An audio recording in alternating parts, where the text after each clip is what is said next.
May all sentient beings have happiness and its causes. May all sentient beings be free of suffering and its causes. May all sentient beings not be separated from sorrowless bliss. May all sentient beings abide in equanimity, free of bias, attachment, and anger. So perhaps you could take one of the lines from that prayer we just recited of the four immeasurables and spend some time contemplating it. Really try your best to generate that state of mind.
And then connect that state of mind with what we're doing here.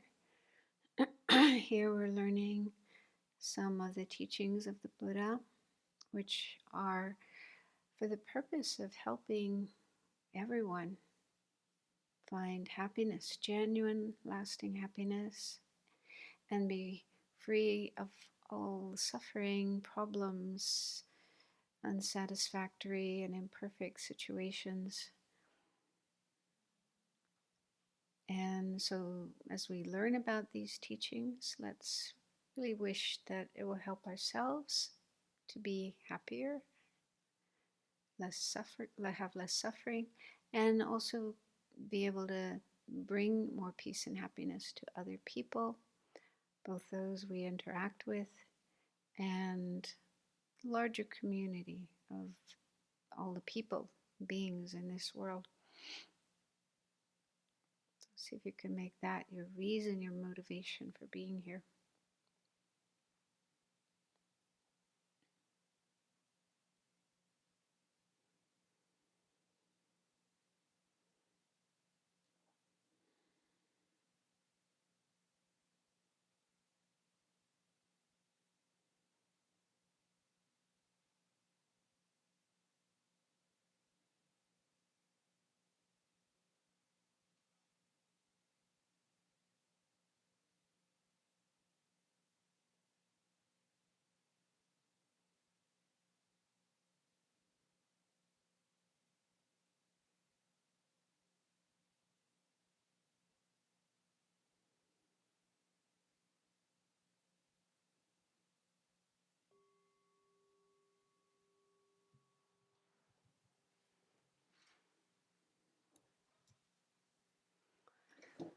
Okay, so we had quite a bit of discussion yesterday afternoon, and so I said that I would attempt to explain the evolution of grief, how grief comes about, and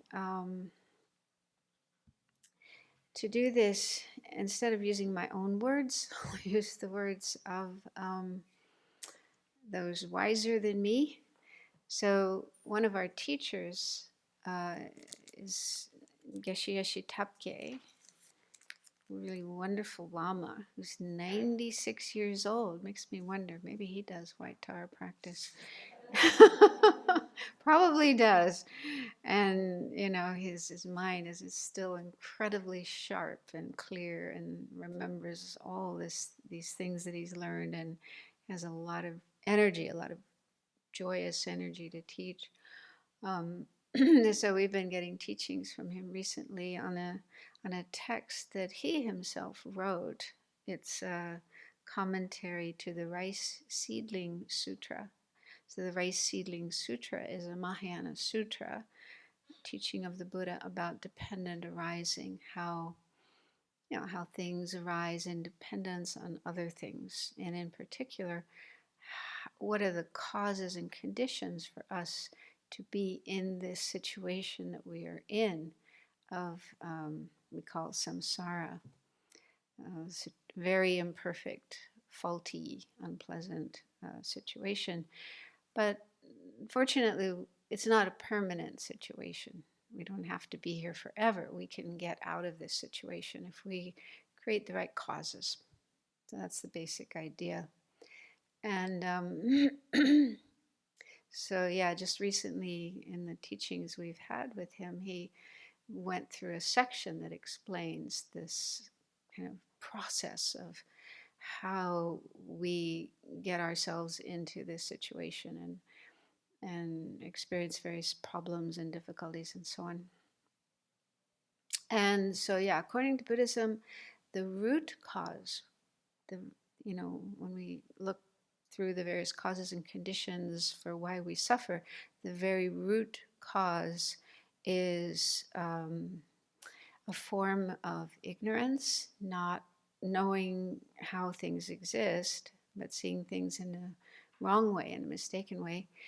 And there's different kinds of ignorance, but this type of ignorance, which lies at the root of all our suffering and our problems, is ignorance that believes in and grasps at a real, solid, independent I or self, me. So that's where everything starts from there. And yeah, in the text Geshe Geshe Tapke composed, he includes a quotation from an Indian master, Dharmakirti, who lived, I think, in the 7th century. One of his texts called Commentary on Valid Cognition, Pramanavartika. And there's a short verse that says, once there is a self, there is a notion of other. On behalf of self and other, there is attachment and hostility. All faults come about in association with these. So that's really brief and succinct, but he unpacks this. So he says, this is Geshe Geshe Tapke.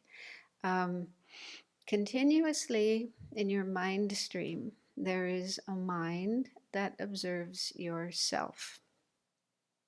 This instinctual mind thinks I, yeah, there's this constant sense of an I, and it takes that I to exist as an independent thing, one not merely imputed to the collection of the mind and body, or to either of them individually. So the sense of I that we have within us, and this is not something we learned from our parents or teachers or anyone else. We were actually born with it, according to Buddhism. It was there in our mind in our past lives, right? Going all the way back. So it's always been there in our mind. So it's instinctive, inborn. Yeah, like it's been there forever. And so we are strongly habituated, um, addicted to, we could even say, this type of attitude of thinking I. And not only do we have this thought I, but the I seems to be something existing on its own, independent of everything else. Like it's a real thing. Somewhere inside of us, we have this sense of a real I there. And most people probably never question. It feels like it's there, so it must be true. It must be there. But yeah, the Buddha and the Buddhist masters said we should question it, we should investigate it. And then he goes on to say, your apprehension of I considers the self to be independent, like not depending on anything else, but able to stand alone, autonomous. That's how it seems to exist. If you pay attention to how this I mind, this mental state that believes in the I, if you pay attention to how it views the self, how the self appears to this mind, and you deepen your investigation, you will be able to identify this mind that apprehends an independent I or self more clearly. So this is one of the things we are advised to do, is to look at our mind and try to recognize this sense of I and how the I appears and seems to exist. So we have to get familiar with that and then investigate if this is true or not. Okay, so then on the basis of this I mind, this ignorance, believing in an I, you become exclusively attached to the self. Okay, so not only do we have this sense of a real independent I, but we tend to be attached to our I. We tend to feel I am the center of the universe. I am the most important being there is, the most important thing there is. You know, we're just like totally obsessed with I, with me.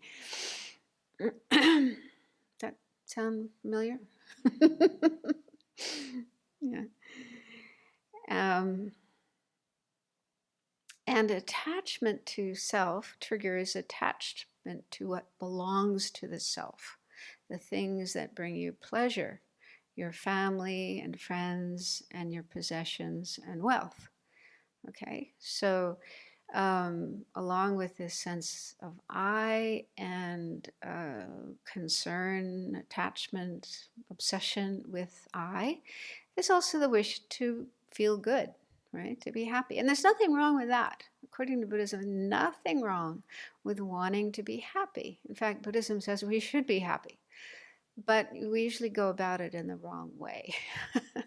The way we try to find happiness usually isn't correct and just brings more suffering rather than happiness. But wishing to be happy is fine. But then with that wish to be happy, then whoever or whatever seems to bring us happiness or pleasure, like this person, this object, makes me feel good. And so I want to include them in my world. I want to keep them close to me so I can keep getting those good feelings. Okay? So this is how attachment arises. We get attached to the people and the things and the places and the experiences that bring happiness and pleasure to our I, to our sense of self or I. And then he says, you also become hostile toward things that threaten it. Okay, so there's these other people and objects, things, places, and events and so on that don't make us feel good and maybe even make us feel lousy. You know, they're unpleasant. irritating, annoying, and also opposite to how we want things to be. Yeah. So if you kind of check the way you kind of discriminate other people, it's not only because this person makes me feel good, that person makes me feel lousy, but also things like political views, you know, how people think, how people act, how people dress, how people eat, walk, talk. So we make all these kind of discriminations um, in regard to other people. And then we put people into categories, So this group of people, I like the way they are. I like the way they do things. It suits me. It fits me. It makes me feel comfortable. But these other people, I don't like the way they act and do things and think and talk. And, they don't make me feel good. So we tend to want to avoid them, stay away from them. And sometimes people even go beyond that and actually behave aggressively towards the ones they don't like, even harming them. So that's how people end up committing violent actions, harmful actions, killing, murder, war, and so on. So, yeah, so basically there's a sense of an I, attachment to our I, without even questioning, does this I exist correctly the way I see it? Am I seeing my I correctly or not? But just assuming, yeah, I do exist the way I seem to, and then being attached to that, and then discriminating other people and the world, all the things we encounter based on that. So we have this kind of lens, from me, according to my likes and dislikes and needs and wants and so on, then we're viewing others in the world and putting them into these different categories: friend and enemy. And then there's also a third category. They usually use the term stranger, but it's really, people that we neither like nor dislike. So there's a lot of people that we just don't have any strong feelings about. They neither help me nor do they harm me. They neither irritate me nor annoy me. So towards them, then we just have a sort of neutral feeling. But we still don't see them correctly. We still have, because just as we see ourselves as existing independently, we feel there's a real independently existing I somewhere inside of us, we see others the same way. We also think they have an independent I. They exist in an independent way. There's a real friend over there, and a real enemy over there, and a real nobody I don't care about over there. So we also see other people the same way we see ourselves, and also things, all the things that we encounter and perceive and so on. They also seem to have some kind of real independent existence on their own. And we just buy into that and not ever investigate it. And Buddhism says, yeah, we're seeing everything incorrectly because nothing exists independently. Nothing has independent existence. Nothing stands alone. Whatever exists depends on other things for its existence. So it's like we're hallucinating. we're always in a state of hallucination, seeing everything kind of opposite to how it really does exist. But we don't know that. So we just keep going along with it. And he goes on to say, moreover, this self. Okay, so this is how the situation comes about where we feel self and other, I and other, or us and them. Okay, so it's all based on seeing things um, independently and then according to my likes and my dislikes. And he says, moreover, this self and other are like the near and far mountain, distinguished by perspective. They are only self and other relative to one another. There is no inherently established self and other, no self or other defined by its own essence. So that's a little hard to understand, but yeah, this analogy comes up in the text. If you're standing on one mountain and looking at another mountain on the other side of the valley, then you have the sense, this mountain and that mountain. You label them according to where you are, where you're standing. But if you cross the valley and you climb the other mountain, you're standing on that mountain, then that mountain becomes this mountain, and this mountain becomes that mountain. So we label things, this mountain, that mountain, or this side of the road and that side of the road, or this side of town and that side of town, depending on where we're at, where we're standing. That makes sense, right? So it's similar with self and other. So we have a sense of self related to this body mind combination, yeah, this set of aggregates, and then us, those who are close to me, my family, my friends, people on my side.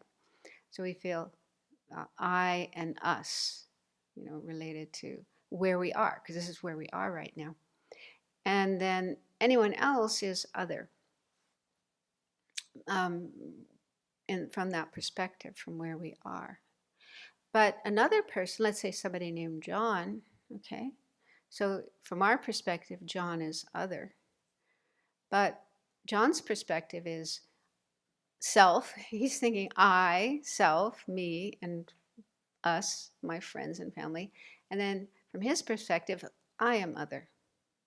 Okay? I am other in relation to him, and in relation to everybody else, in fact. I am always other in relation to other people, and self in relation to myself.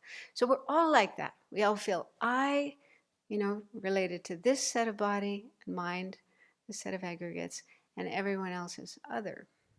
But everyone else has that perspective as well. Everyone else is thinking I in relation to their body and mind, and everyone else is other. So we're all in that situation of thinking self and other, depending on where we're at, depending on our perspective. So there's no inherently existing or independently existing self and other. It all depends on where you're at, which perspective you are taking. Does that make sense a little bit? Shantideva talks a lot about this in his text, Guide to the Bodhisattva's Way of Life, Bodhicharyavatara. And this is a really helpful technique to use to get beyond self-centeredness. If we want to follow the Bodhisattva's path and reach enlightenment, we have to get beyond our self-centered attitude. And so, you can think in this way that self-centered attitude is just in relation to my own sense of self, and seeing others in relation to my sense of self, and thinking that, well, they're thinking that way as well. And why we think that way is really because of habit. We habituate ourselves to thinking in these ways. I, me, us. So the more we think that way, the more it becomes a habit. But we can also change our habit, and we can start thinking more in terms of others, and realize that they are valuable as well. They are important as well. They have the same needs and wants and wishes that we have. And, they all want to be happy. They all want to be free of suffering. And so just familiarizing ourselves with those kinds of thoughts, and other thoughts as well, of course, but we can gradually lessen the degree to which we are attached to ourself and obsessed with ourself, and become more, I don't want to say attached and obsessed, but more concerned, attentive to others. Yeah. Okay, so he says, nevertheless, having set self apart from other by projecting an essence onto them, you generate a bias. So I think he's saying, yeah, if we see self and other as somehow inherently existing, independently existing, intrinsically existing, then this leads to bias. You distinguish similarity or dissimilarity between households, districts, countries, races, religious views, political views, and so forth. Okay? So we generate all these ideas and attitudes based on this basic sense of self and others, and then put people into categories and relate to them emotionally from that point of view. Generally, you are attached to those things you associate with yourself and hostile towards things associated with others. Due to this discrimination, the afflictions intensify and your mind falls under their control. Okay, so we all, not only is ignorance something that's been in our mind forever, but attachment and hostility, these are also instinctive inborn attitudes, not things that we learned from others. So we're already born with attachment and hostility and other afflictions. So these just get triggered off by this way of seeing things, us, or I and other, us and them. And then, having all these ideas about different kinds of people, different kinds of races, different kinds of political views, political groups, and so on and so forth, then this intensifies our attachment and hostility, which are already there, but are now being fed, nourished, increased, and so on. Yeah, and then our mind can just become overwhelmed by these attitudes. Sometimes we just get so caught up in attachment, desire, grasping, greed, or so caught up in anger, hatred. And then our actions, the way we behave, the things we do, physical actions, verbal actions, speech, can be motivated by these afflictions. And this is how we create karma, negative karma. The negative karma, bad karma, is that which we create under the influence of afflictions like greed, hatred, and ignorance. And then that karma leaves imprints in our mind that will bring about experiences we'll have in the future. If it's bad karma, then it will be bad experiences. Good karma will bring good experiences. And so Geshe-la says, all the faults of cyclic existence in this and future lives arise from immersion in this dynamic. Okay, so this is, it's not easy to understand. I'm sure most of you have heard it before, read it before, but it doesn't hurt to hear it again. We have to hear it again and again and contemplate it again and again to understand it. And the whole purpose of doing this is so we can extricate ourselves from this situation. We have to understand this dynamic, the causes and conditions that give rise to this painful situation that we are in. And understanding the causes and conditions enables us to undo those, to free ourselves from them, and to create the causes and conditions for happiness and peace, higher states of being like nirvana and enlightenment. So Buddhism puts a lot of emphasis on causes and conditions, cause and effect. If we can understand the causes and conditions that give rise to something, then we can deal with that. Like, for example, this happens in the world, like COVID. When COVID suddenly appeared in, I guess it was late 2019, they first started seeing cases of this new disease that they never saw before. They didn't know what it was. More and more people were getting sick. Some people were already dying. And so, the international community just got into action. We have to find out what this disease is, where it's coming from, how it's transmitted from one person to another, how we can stop it, how we can heal it, how we can protect people from it, and so on and so forth. So, you know what happened. So it's like that. If we don't know the causes and conditions for something like a disease, then we're much more helpless. But if we can understand the causes and conditions, then we can find solutions, deal with them, and take care of that problem. So it's the same kind of thing in Buddhism. If we can understand the causes and conditions that give rise to all our suffering and problems and the suffering and problems in the world, then we're in a position where we can do something about it. That's the whole purpose here.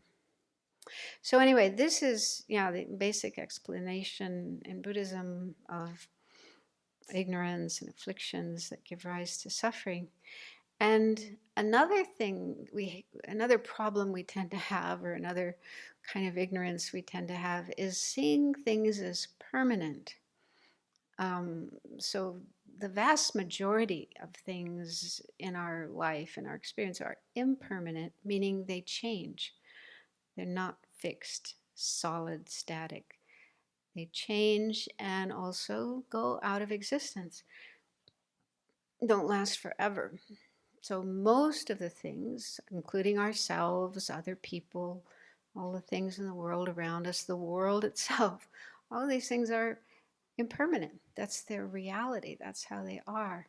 But we don't see things that way. We tend to see things as permanent, unchanging. I think of it as wishful thinking more than, a reality. Well, at least when it comes to the people and the things that we like, we want them to be permanent. We want them to always be there and never go away. We don't want our enemies to be permanent, but we want our friends and our family, our things, the things we rely on for happiness and pleasure. We want them to be permanent. And so this becomes part of our attitude as well. So with a friend, a family member, a pet, someone we love, we cherish, we get a lot of happiness, enjoyment with. We want them to always be there. This kind of attitude. I want you to never disappear, never go away, never die. Nothing bad should ever happen to you. You have to be there for me to continue enjoying you. Isn't it? That's how we feel. And it's mainly, if it's attachment, it's mainly about me. You are there to make me happy, right? You have to make me happy. There's usually love mixed in as well. Love. This is one thing, too, we need to understand the difference between love and attachment, because for most people, they're really mixed up and hard to distinguish. So in Buddhism, when we talk about love, the attitude of love, loving kindness, this is focused more on the other person. We want them to be happy. We value them, we cherish them, and we want to do whatever we can for their happiness, their well-being. So it's more focused on the other person. That's love. Whereas attachment is more about me, my happiness. Yeah, you make me happy. You make me feel good.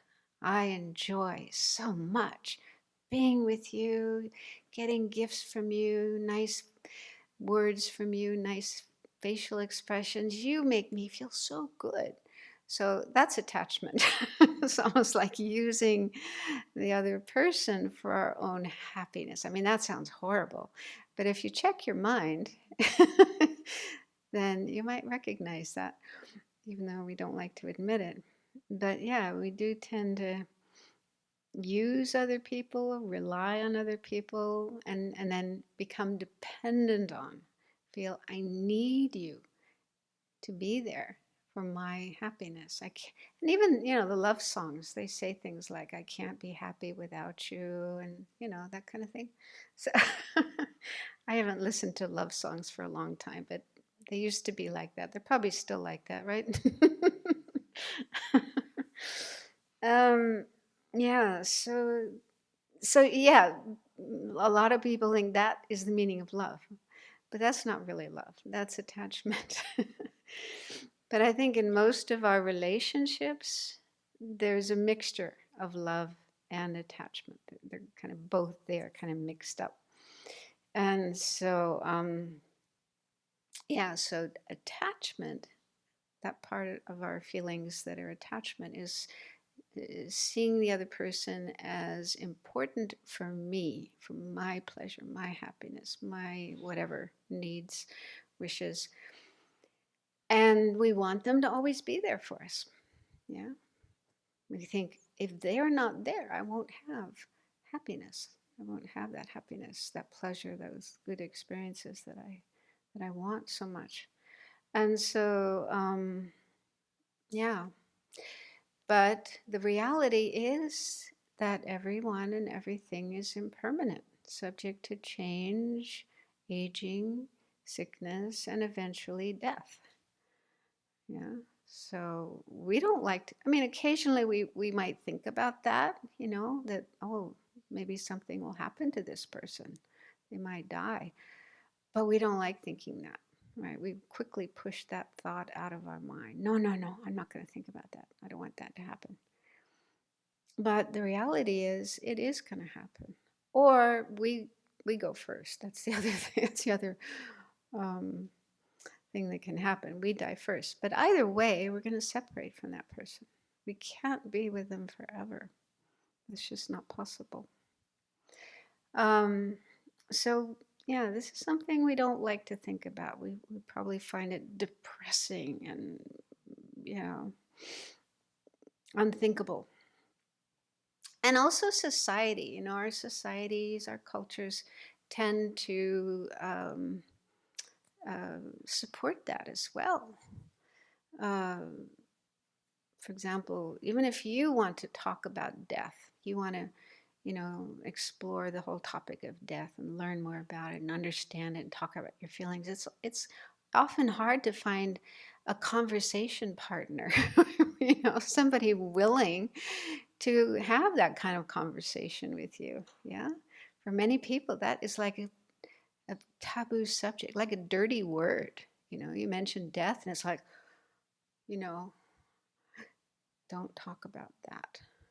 And some people even have this superstitious idea that if you talk about death, it'll happen sooner. If you avoid talking about it, it won't happen. That seems to be the implication. Let's just don't talk about it, and then it won't happen. I mean, is that true? Okay, so yeah. So it's not easy when it comes to this topic of death and impermanence and death.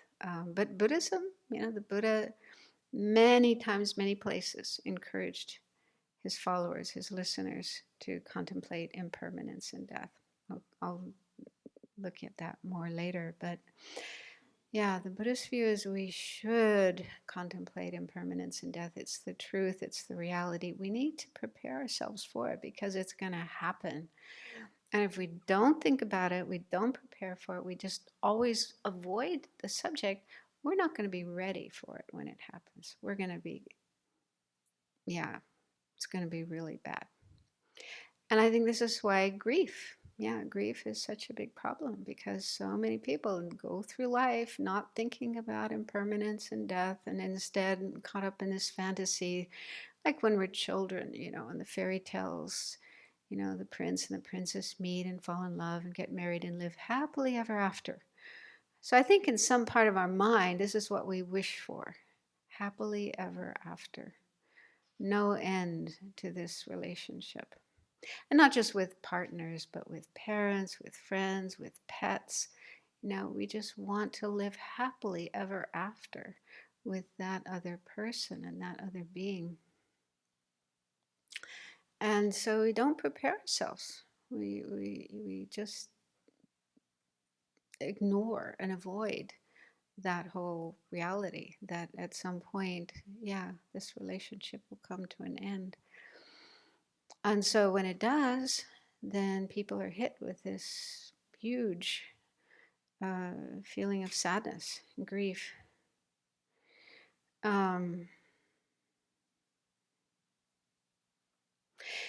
But even if we do, like in Buddhism,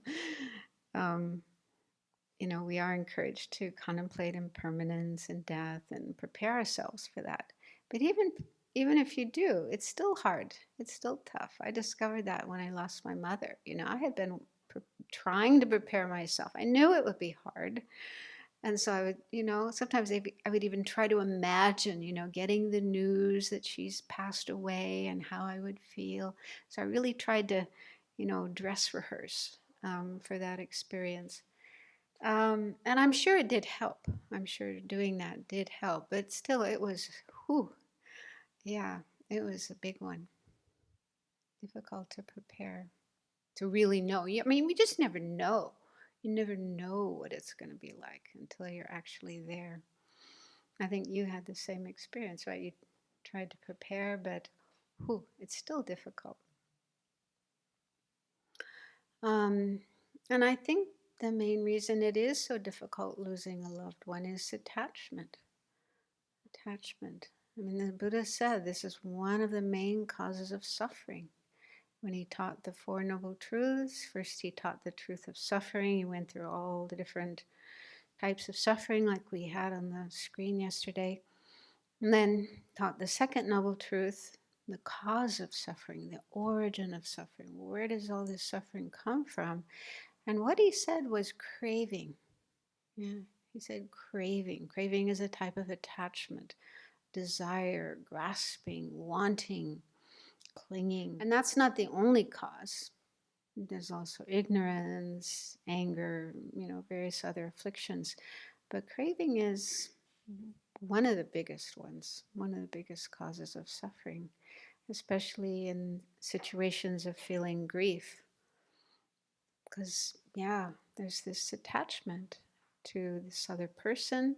We wanted them to always be there. We relied on them, depended on them. We probably experienced a great deal of joy and happiness and benefit from their presence and their existence.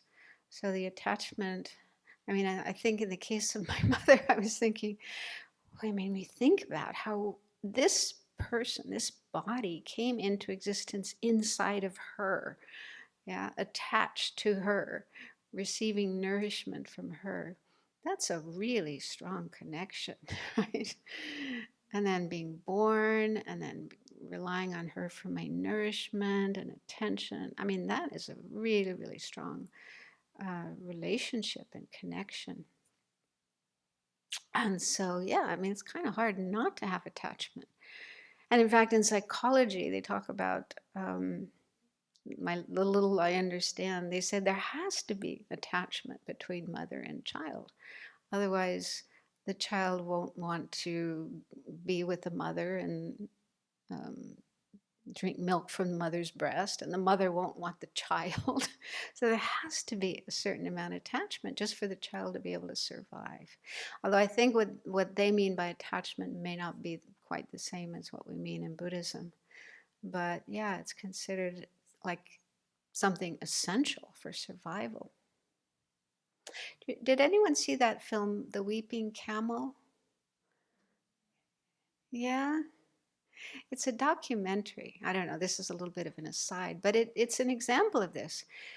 It's a true story. It was a documentary of these people in Mongolia, and they were they had camels and goats and different animals, and there was one camel that was pregnant, and when it came time to give birth, it was a really, what do they call it, breech birth, when it comes out feet first.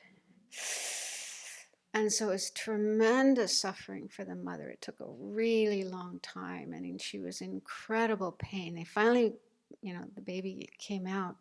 But the mother didn't want anything to do with this baby.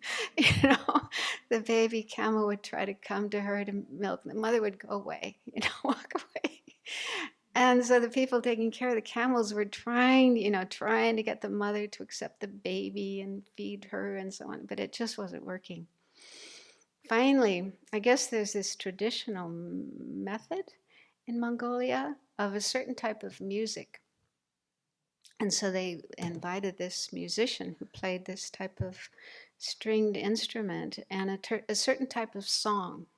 So he came there and played this instrument, and the family, they were holding the mother camel, and baby camel was nearby. And the mother camel started crying. There were tears coming from her eyes. And after the music was played, she accepted the baby. It was really amazing story. But anyway, yeah, I recommend that film. It's quite beautiful.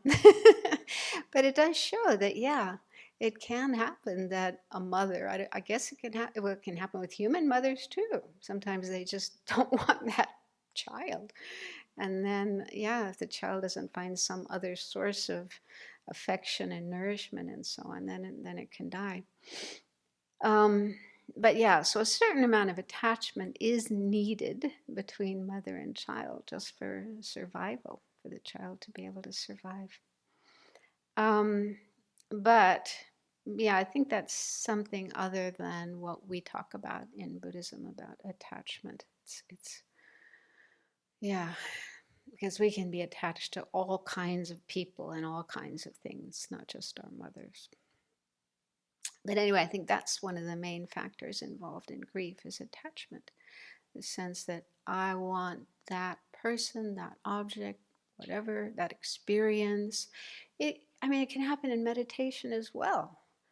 You know, even when you're on a spiritual path and you're practicing meditation, and especially with concentration, they say that when you start getting good concentration, then it's very blissful.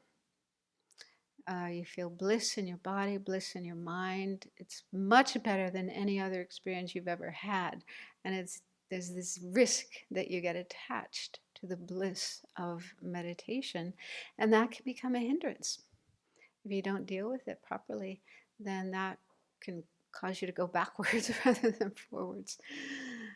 So even in meditation, on the spiritual path, you have to watch out for attachment. So it's a big problem, a big hindrance. But anyway, back to grief. Yeah. So I think attachment is underlying grief, and underlying attachment, according to Buddhism, is this ignorance about the way things exist. Feeling there's a real independent I, and also a real independent other, and real independent everything, seeing everything in this way, real, independent, concrete. That is the real problem. And that's the thing we need to overcome. But that's hard. Like I said, it takes a long time, a lot of effort to free ourselves from that ignorance. And in the meantime, we can work on decreasing our attachment and our hostility and other afflictions. And then yesterday we were talking about grief as an affliction and having some discussion about that.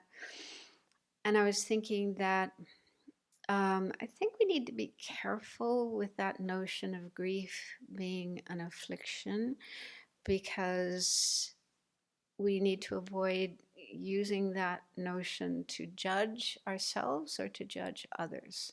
So if we think, oh, grief is an affliction, I shouldn't feel grief because it's afflicted, it's negative, it's bad. And that might cause us to like suppress feelings of grief, suppress them, deny them, not allow ourselves to just go through that process. Yeah, so we have to be careful to avoid that. And also when it comes to other people, if someone else is going through an experience of grief, if we think, oh, grief is an affliction, oh, you're afflicted, like become kind of judgmental, impatient, uncompassionate, unhelpful. So I think, yeah, be careful. Be on the lookout for those kind of attitudes, and don't let that happen, because it is still a natural human response to loss. And you know I've seen it even in teachers, that when they lose one of their teachers or a family member, someone really important to them, that they are sad. And so I don't think it would be right to think that, oh, if you're grieving, it means you're deluded, you're not very enlightened, and, have that kind of judgmental attitude. Does that make sense, what I'm saying?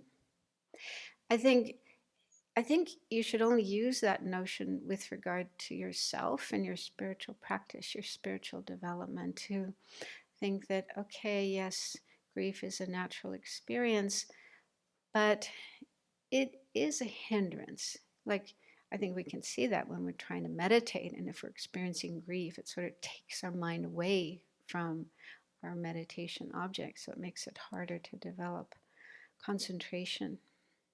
Yeah. So I think eventually, if we are following the spiritual path, it is something we need to grow beyond and free ourselves from. But I don't know if we'll be able to do that, until we realize emptiness. That might be yeah. And also, I had a look in that book which mentioned grief as an affliction, and it didn't mention the Tibetan term, so I don't really know what the Tibetan term is to compare it. And also, it was on a list of 77 secondary afflictions in one of Asanga's texts, and it was number 6 out of 77. So I wonder if that indicates that it's not really one of the more serious ones, one of the major ones that we should be concerned about. Yeah. And also, Venerable Chunyi shared with me this. You did an interview with Geshe Dado a number of years ago, asking, because Venerable Children asked you to do some work on grief and put together material, make a book, maybe? Yeah, she's been working on that for a while and has accumulated some material. So she had an interview with Geshe Dado about grief in the Tibetan tradition. And she asked him what word they use in Tibetan for grief. And he said, it's hard to say, nyangyen, nyangyen. This is the term that's in the phrase for nirvana, the term for nirvana, nyangyen le depe, which means gone beyond sorrow. So it's usually translated as sorrow, nyangyen, sorrow. But he said they use that term for, personal suffering, like in the case of a loss, nyangyen. And I thought too, maybe to share some of the other things he said, because he spoke about what they do in the Tibetan, in the Tibetan community when losing a loved one.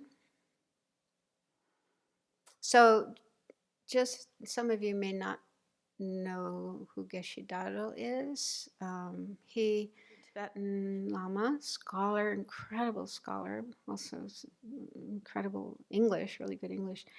And he was living in Atlanta, Georgia for about 10 years, and he would come here almost every year to teach. So there's kind of this long-term connection with Geshe Dado.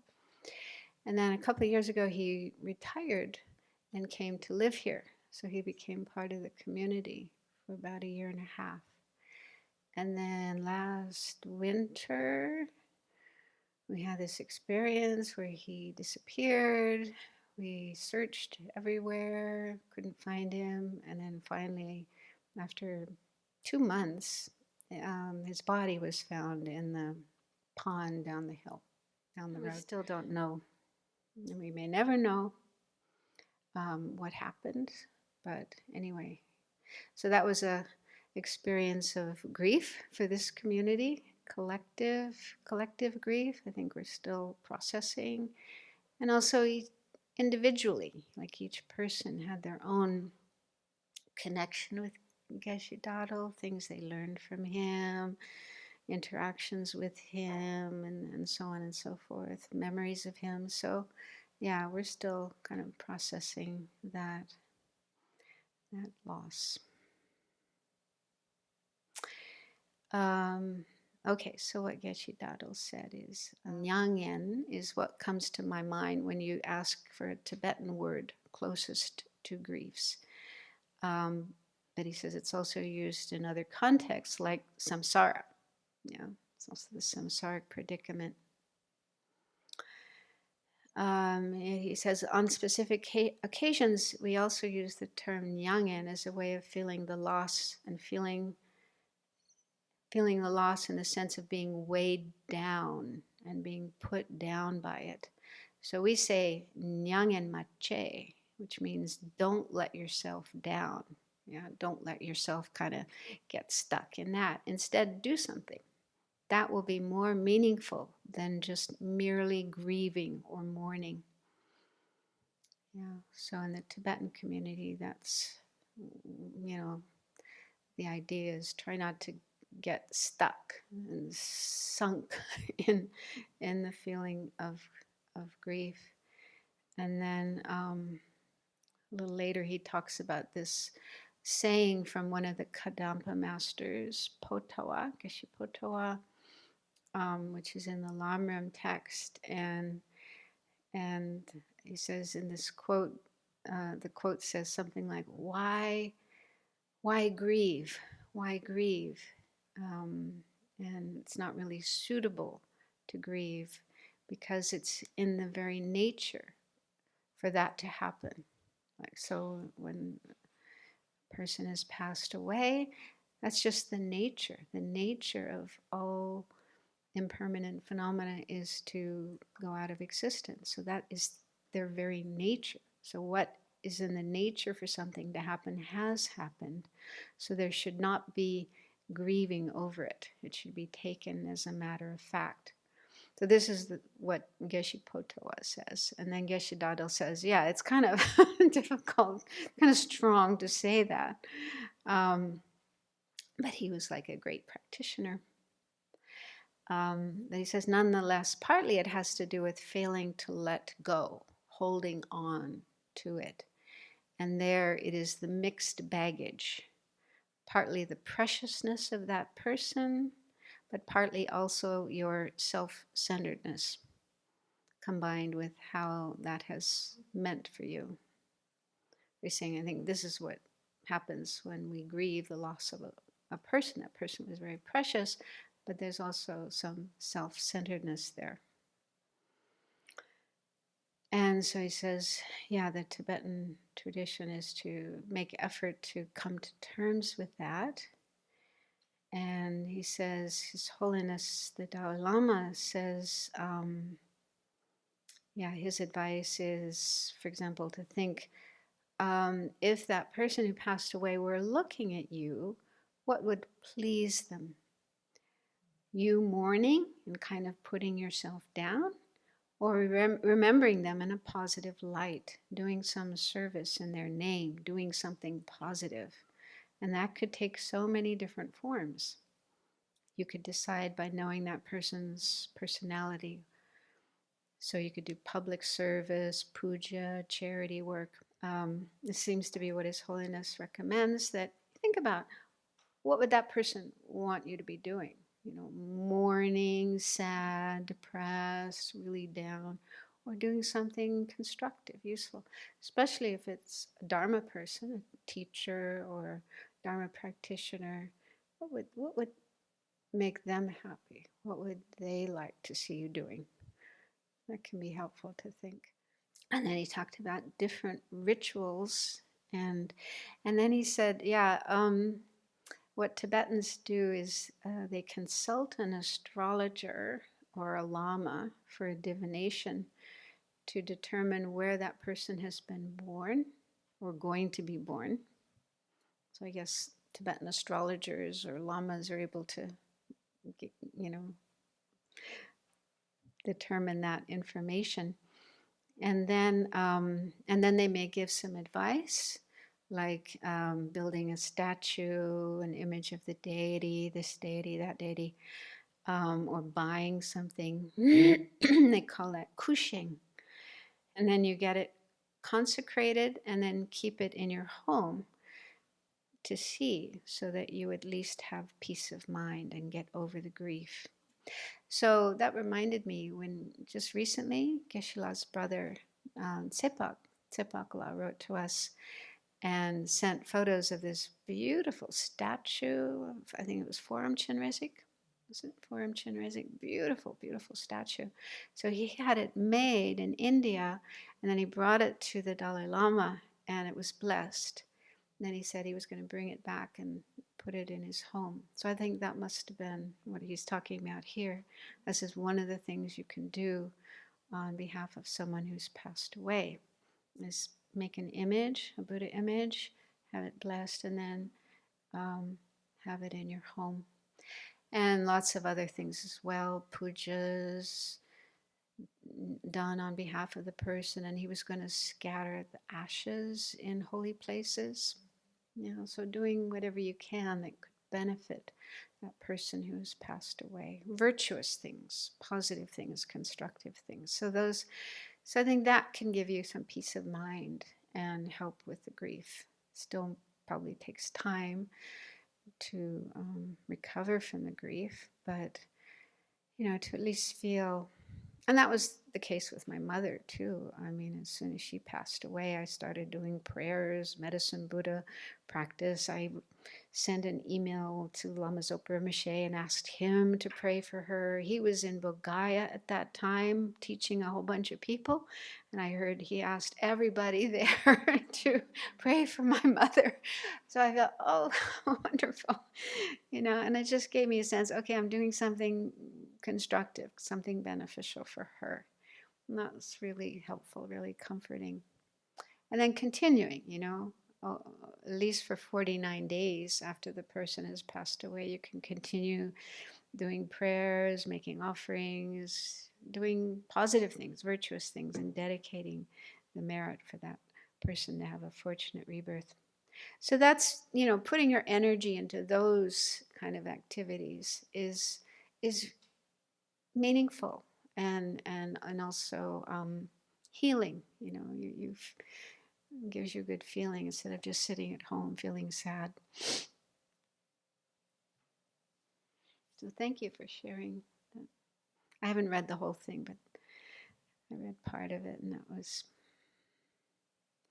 Any questions so far, Mukunga?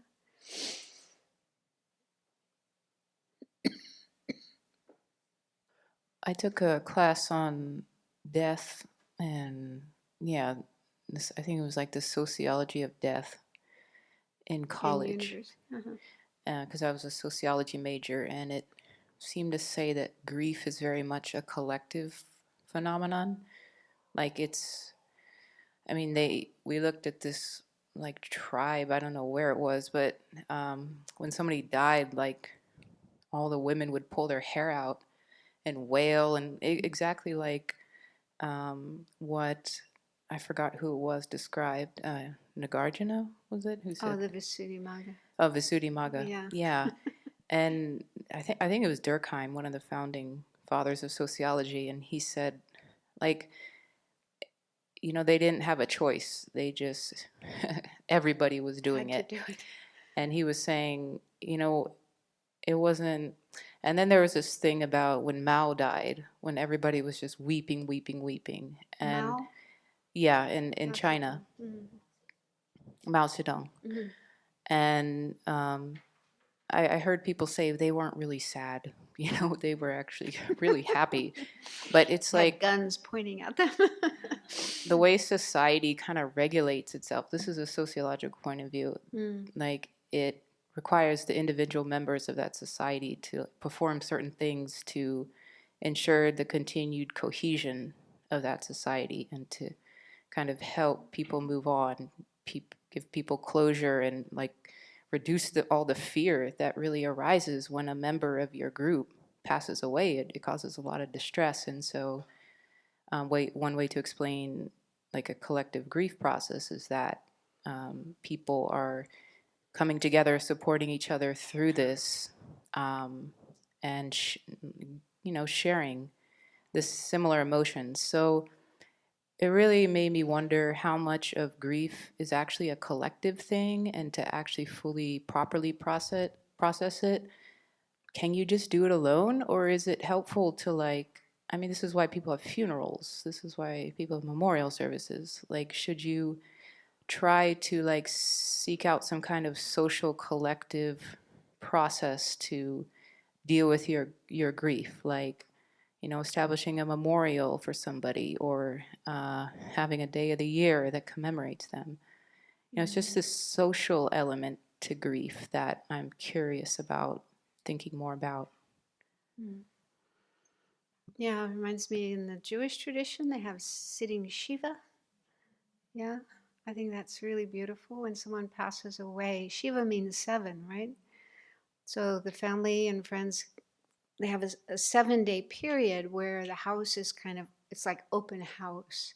All the relatives, friends can come and go. They have food, drinks, and they can just sit and talk about the person who passed away, share stories, cry, laugh, support each other. Have you, anyone ever, you did it? Yeah, is it helpful? Yes, I work in a Jewish school, so I'm embedded in the Jewish community, and I've attended many shivas. And part of what I understand about the intentionality behind a shiva is that the people that are grieving don't do anything but grieve. Everything is taken care of them, for them, everything. From the finances to dealing with the deceased to making arrangements, everything is done. And then after 8 days, then they go on with their regular life. Yeah, because it puts you into, I mean, my experience with my mother, I was like in an altered state of mind. It's like very hard to function. And so, yeah, it's nice not to have to make decisions and do other things.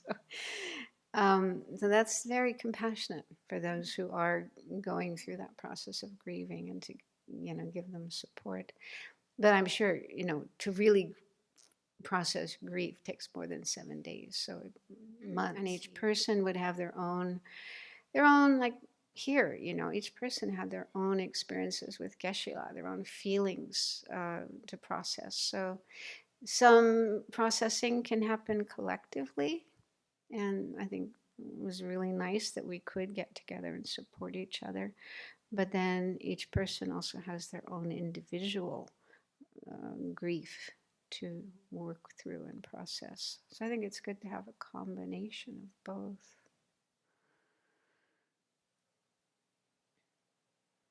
Not a question, it's a comment. For me, there's also then a plus side to acknowledging grief as an affliction in a wise way. Because the way it is handled in these societal structures, you could elevate grief to be a virtuous mind. And that is an easy way then to feel that this is the virtue, this is the appropriate way, this is the only way. And it's a way to get, I think it's a way to get stuck in the grief. Mm-hmm. And I also think it's a way for people who are working with it in a different kind of way to have a huge doubt about, well, I'm not wailing and I'm not, you know, I'm okay with this. Am I okay? Did I really love this person? I mean, there's a whole other side to, if I'm not dramatic about my grief, am I grieving enough? You know, so somehow acknowledging that it's completely natural, but it's not a virtuous mind per se. To separate that from the genuine love, I think is helpful. For a Buddhist. I'm not sure that would work for the whole society. Yeah, Buddhism is quite different. Right. Our view of Right, things, right. way of doing this is quite different from normal society. Right, but to be a Buddhist in a Christian country and dealing with your own response to the loved one's death in the midst of your family, it's a little bit of a protection to hold in mind, oh, this is really not necessarily a virtuous mind, right? That's what I found, sitting through the funerals, sitting through the hymns, sitting through the, you know, the years and years and years of Baptist. I know all that, right? And it plugs you. So to hold my own space within my understanding of the Dharma, I don't know that it was hard, but I had to be very aware. I'm going to move Jigme, and then I'll get a few more back there. Pass the microphone. So 2 things came to mind. First of all, when I worked on an oncology unit, we had many deaths every week. The nurses, when there was a death, the nurses would get together and go into the room and prepare the body, and just with some acknowledgement of death, you know, and that we were witnessing that and witnessing each other. There was never any plan to do that or any formal anything, but people just did that. So that to me is kind of interesting, and it was helpful. Especially if you were taking, this was back in the years when people were hospitalized for months sometimes, you know, so we really got to know these people. So that was kind of interesting to think about. And then the other thing is, when my mother died, I was at a retreat at Cloud Mountain, and it was going to be a while before relatives flew in to Denver where it was going to be. And so I decided to stay there for, I think it was 2 more days at the retreat. And every night after Venerable Children taught, the people that were there recited the King of Prayers. And that was the most helpful, beneficial. I literally just sat there and cried the whole time. And it was kind of like I didn't have to do anything but grieve, and I did. And it was so helpful and so lovely. No speaking, no, but you know, I felt so held. And of course, the prayer is so beautiful. So.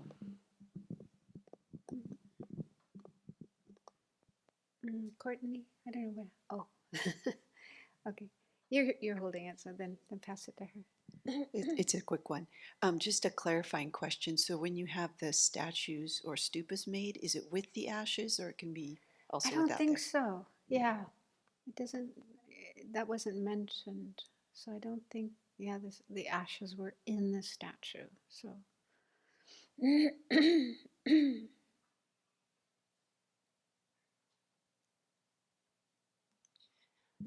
Hi.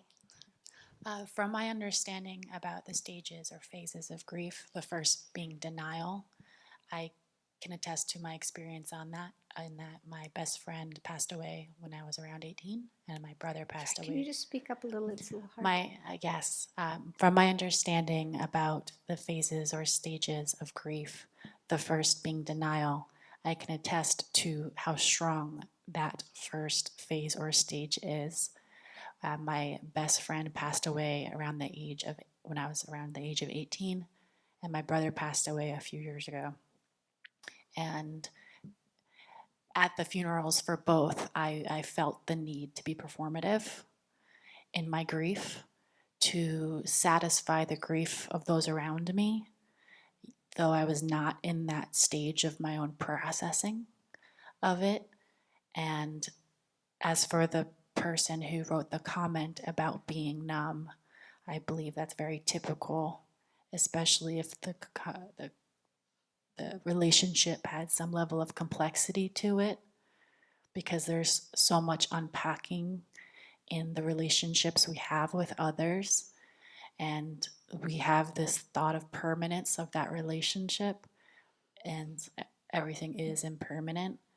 And as the other stages of our own lives go on, where it might be weddings or major events of whichever sort that would connect with that other person, it's moments of realization that allows our mind to process it in those moments. I was wondering, with people who have passed away, I think there's a number of them.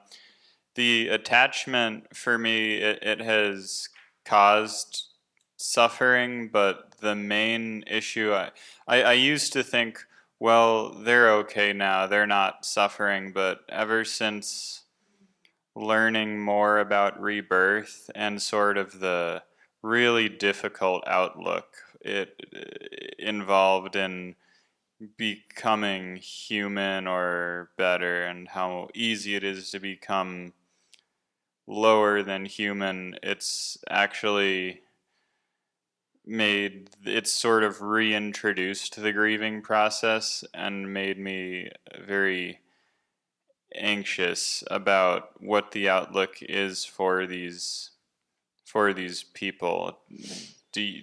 how bleak is it really? And do you have any advice for this sort of elephant in the room?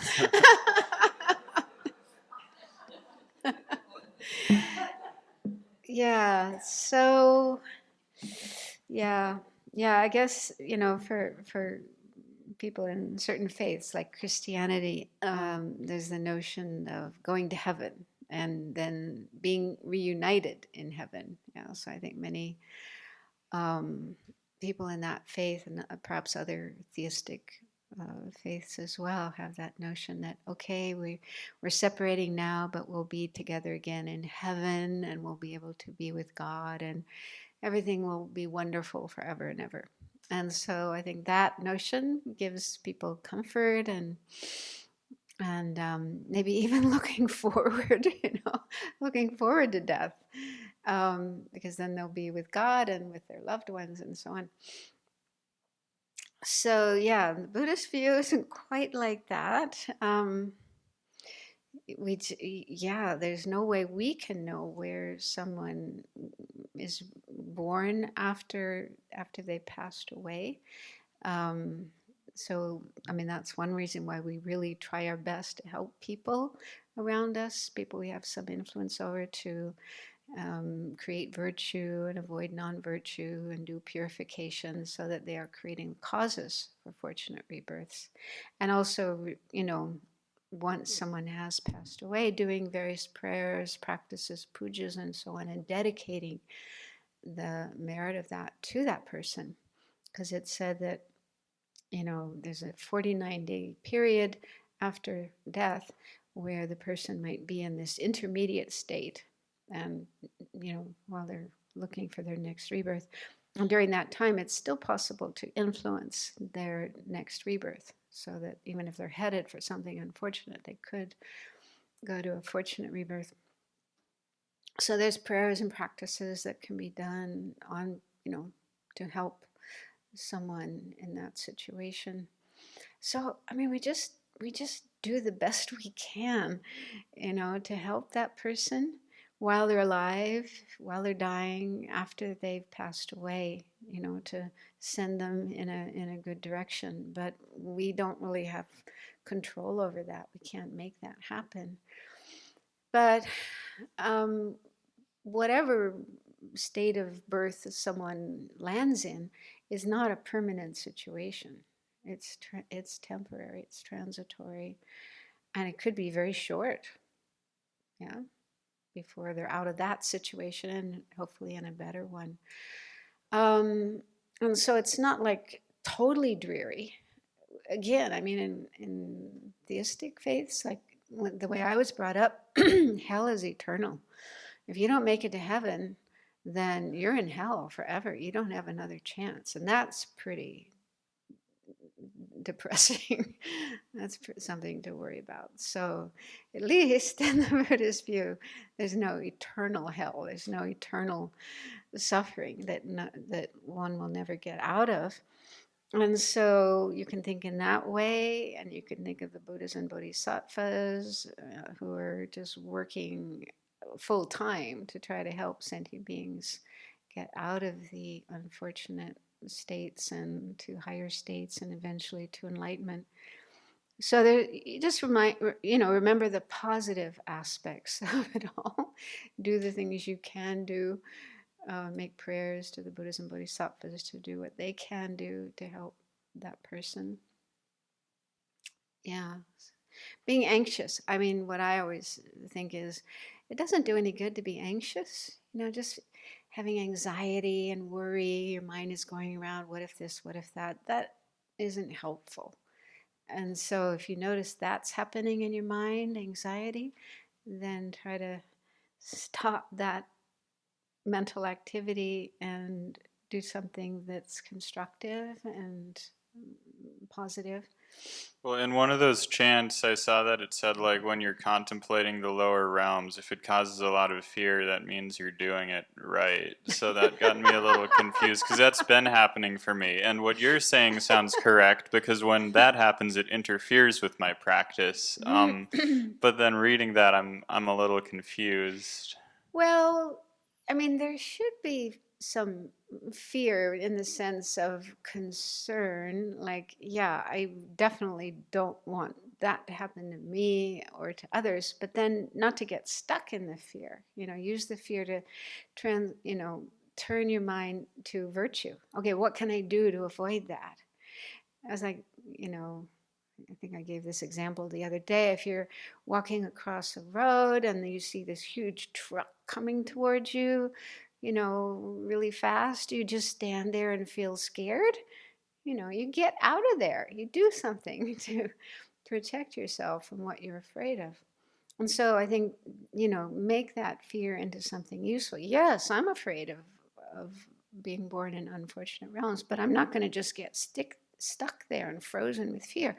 I'm going to put my energy into creating virtue, purifying my non-virtue, and helping others do the same. So, turn to something positive and constructive.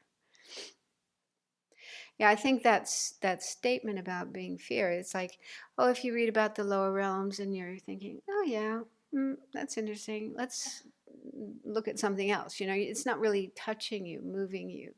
Then that means you're not really fully understanding what is going on. It's like with climate crisis. People read about climate crisis and, oh yeah, what else is new, and they don't make any changes to their lifestyle. Yeah, so that's the thing we should try to avoid. There should be some concern. There should be some, okay, this is serious. We need to do something. I need to make some changes. And Shiva. Yeah, I just wanted to comment on the nature of grief. It's not just a human trait, and I personally have watched wild bison when a member of their family and community is killed. The lead bull goes over and tries to help it up. When he realizes that it's dead, he lets out a very plaintive wail. And then that's a signal for the family and community to come and circumambulate in a clockwise direction around the deceased member of their family, generally 3 times, and then the matriarch will lead them off after they're done. And so that's how they grieve. That's the grieving ritual that is so common that it's actually accommodated for in the hunting regulations. When somebody takes a bison, they have to leave it alone for like 40 minutes to allow the family to grieve. Wow, that's amazing. So it's natural. Yeah, I think many of us have witnessed animals or heard of animals grieving grieving losses. So it isn't just humans. Thanks for reminding.